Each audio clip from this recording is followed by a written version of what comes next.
और चलिए बात करते हैं अब मध्य प्रदेश की, जहां विभागों का बंटवारा आज किया जा सकता है। मध्य प्रदेश की सियासत से जुड़ी हुई सबसे बड़ी खबर आपको बता दें कि एमपी में बड़े चेहरों को बड़ा विभाग देने की तैयारी है। कल मंत्रिमंडल का गठन हुआ, तमाम जो 28 मंत्री थे उन्होंने शपथ ली और उसके बाद अब चर्चाएं हैं कि किस मंत्री को कौन सा विभाग सौंपा जाएगा। लेकिन महत्वपूर्ण बात यह है कि आखिरी फैसला विभागों को लेकर भी आला कमान ही करेगा। दिग्गजों को बड़े विभाग दिए जा सकते हैं। प्रहलाद सिंह पटेल, राकेश सिंह जैसे बड़े नेताओं को बड़े विभाग देने की तैयारी है। इसके अलावा उदय प्रताप को भी बड़ा विभाग दिया जा सकता है। तो बड़े चेहरों को गृह एवं जेल नगरीय विभाग देने की तैयारी। इसके अलावा पीडब्ल्यूडी विभाग भी इन्हीं में से किसी एक मंत्री को दिया जा सकता है। जल संसाधन जैसे बड़े विभाग इन्हीं को किसी को दिए जा सकते हैं। तो देखिए, कई बड़े दिग्गज हैं, अनुभवी चेहरे जिन्होंने मंत्री पद की शपथ ली।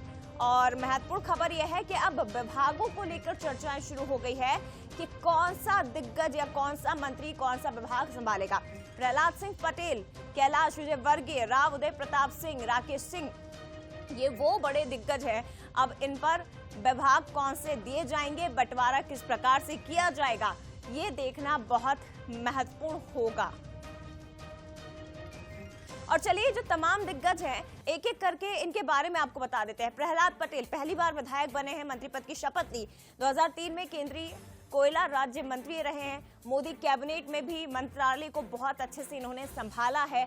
5 बार के सांसद, और इसके साथ ये भी बता दें कि अटल सरकार के समय ये राज्य मंत्री भी रहे हैं। तो मोदी कैबिनेट में भी मंत्री रहे। इसके अलावा काफी पावरफुल नेता, 5 बार के सांसद, पहली बार विधायकी का चुनाव लड़ा। कैलाश विजयवर्गीय अमित शाह के काफी करीबी माने जाते हैं और पार्टी के राष्ट्रीय महासचिव भी है।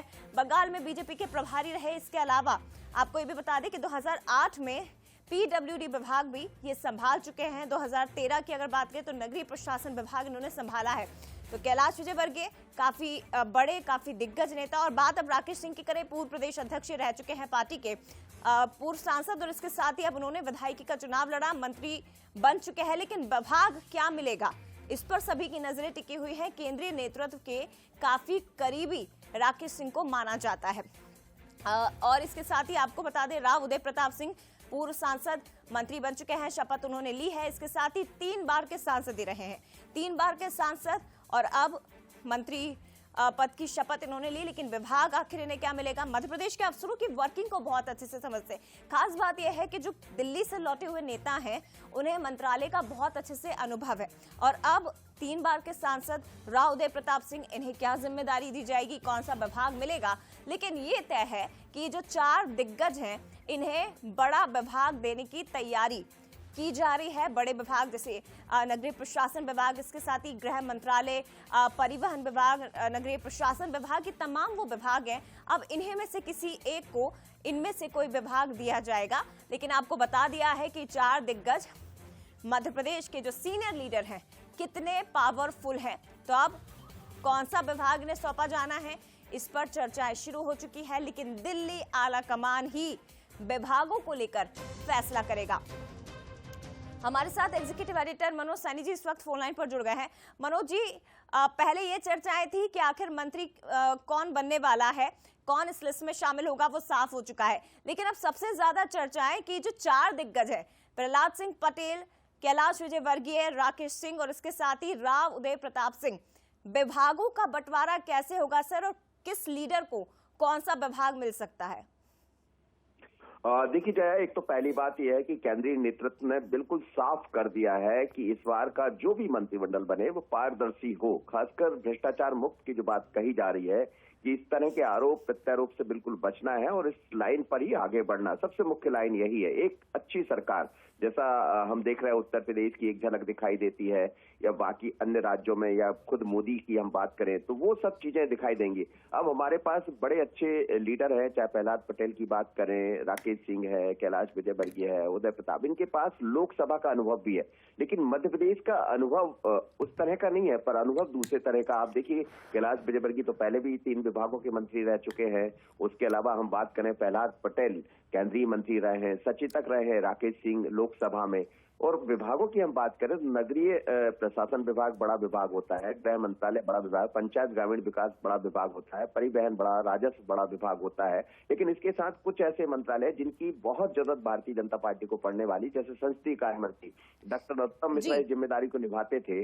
अब विधानसभा में कौन सरकार की बात को रखेगा, तो इसमें सबसे मुफीद चेहरा जो दिखाई देता है वो कैलाश विजयवर्गीय है, राकेश सिंह है, जिनके पास इस तरह का अनुभव है। प्रहलाद पटेल पर्यटन देख चुके हैं। सर, लेकिन क्या लगता है सर, चर्चाएं ज्यादा लंबी चलेगी इस पर, क्योंकि फैसला दिल्ली को लेना है, तो क्या थोड़ा सा इंतजार विभागों को लेकर भी हमें करना होगा?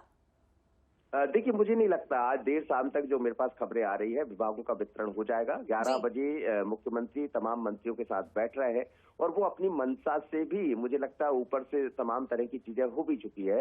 एक जानकारी भर जरूर देना पड़ेगा केंद्रीय मंत्रालय को, केंद्रीय हमारी जो केंद्रीय लोग हैं उनको जरूर देना पड़ेगा, आला कमान को। लेकिन मुझे लगता है जो बैठक है आज 11 बजे, उसके उपरांत देर रात तक ये सब कुछ क्लियर हो जाएगा। सर, उसी पर है कि आखिर जो सीनियर लीडर्स हैं, आखिर इन्हें कौन सी जिम्मेदारी और कौन सा विभाग सौंपा जाता है। फिलहाल शुक्रिया आपका मनोज जी, तमाम जानकारी साझा करने के लिए।